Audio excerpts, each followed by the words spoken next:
Shalom and welcome to 2 Minutes of Torah. This year is entitled Habayit number 13, the position of the Stiepler Rav. After the capture of the old city in 1967, the Stiepler Rav said that we have to formulate a position and clarify it for the Am. People were starting to go up to the Habayit. He was very concerned. As was his custom, he would write a letter and then change it, adjust it, and even as it went to printing, again he adjusted it.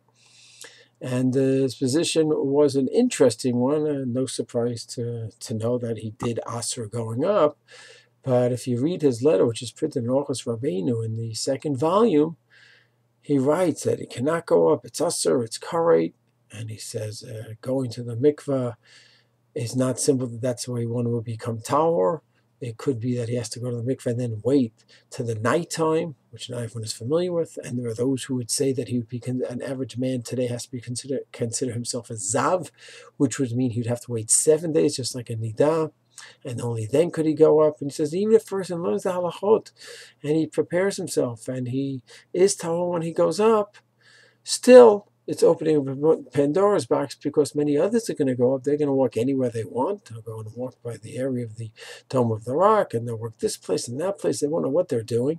And there'll be a place that it's clearly asur for someone who's Tommy Mace to be there, and therefore we should just not go up at all. Even if theoretically you can tahor yourself, purify yourself, don't go because it's going to open up a Pandora's box. What's interesting is he doesn't write the point that Tzitz Eliezer does and Rav Ovadia does, namely that we just don't know what's what up there. We don't know which place is where and how we could go to this place or to that place. We don't know any borders, all the excavations and all the destruction that went on over the years. He doesn't write that. He simply writes that we are going to open a Pandora's box, and even if theoretically you can tahor yourself, it's just going to lead to problems.